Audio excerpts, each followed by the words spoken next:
आप सभी को मेरा नमस्कार। आज हम गर्भस्थ शिशु को गर्भ संवाद के माध्यम से गणेश जी की महान कहानियां सुनाने जा रहे हैं। तो गर्भवती माता शांत मन से बैठे और इसे सुने। हे मेरे प्यारे बच्चे, आज मैं तुम्हें अपने सबसे प्रिय मित्र गणेश जी के बचपन की कुछ अद्भुत कहानियां सुनाऊंगी। ये कहानी तुम्हें बहुत कुछ सिखाएगी। हाँ बच्चे, इसे ध्यान से सुनना। ये कहानियों में बहुत गहरे अर्थ छिपे हैं। तो पहली कहानी है, जब गणेश जी बहुत छोटे थे तो उनके पिता भगवान शिव कैलाश पर नहीं थे। एक बार माँ पार्वती स्नान करने जा रही थी तो उन्होंने गणेश जी को द्वार पर खड़ा कर दिया और कहा, कोई भी भीतर ना आए उसका ख्याल रखो। और गणेश जी उसकी आज्ञा का पालन करने में बहुत पक्के थे। कोई भी भीतर ना आए उसका ख्याल रख रहे थे।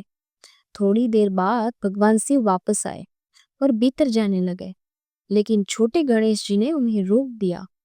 भगवान शिव ने बहुत समझाया, लेकिन गणेश जी नहीं माने। तब शिव जी को बहुत क्रोध आ गया और उन्होंने गणेश जी का सिर धड़ से अलग कर दिया। पर वे बहुत कठिन समय था बेटा। उस समय माँ पार्वती बहुत दुखी और क्रोधित हो गई थी। माँ पार्वती इतनी दुखी हुई कि उन्होंने पूरी सृष्टि को हिला दिया। तब देवताओं ने मिलकर गणेश जी को फिर से जीवित करने का उपाय सोचा। इंद्रदेव के हाथी एरावत का सिर लेकर गणेश जी के धड़ से लगा दिया। इसी तरह गणेश जी को हाथी का सिर मिला। इस कहानी से हमें ये सीख मिलती है कि हमेशा अपनी माँ और बड़ों का आदर करना चाहिए और उनकी आज्ञा का पालन करना चाहिए। कभी कभी हमें मुश्किलों का सामना करना पड़ता है, लेकिन भगवान हमेशा हमारे साथ रहते हैं और हमें नई शुरुआत करने का मौका देते हैं। चलो बेटा, अब दूसरी कहानी सुनाती हूँ। एक बार देवताओं में ये बहस हुई कि सबसे पहले किसकी पूजा होनी चाहिए। नारद मुनि ने एक प्रतियोगिता रखी।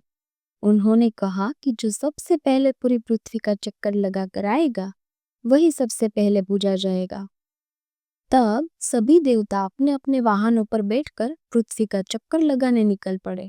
कोई गरुड़ पर, कोई मोर पर, लेकिन गणेश जी ने कुछ अलग किया। उनका वाहन एक छोटा सा मूषक था। उन्होंने सोचा, मैं इतनी बड़ी पृथ्वी का चक्कर कैसे लगाऊंगा। तब उनके मन में एक विचार आया।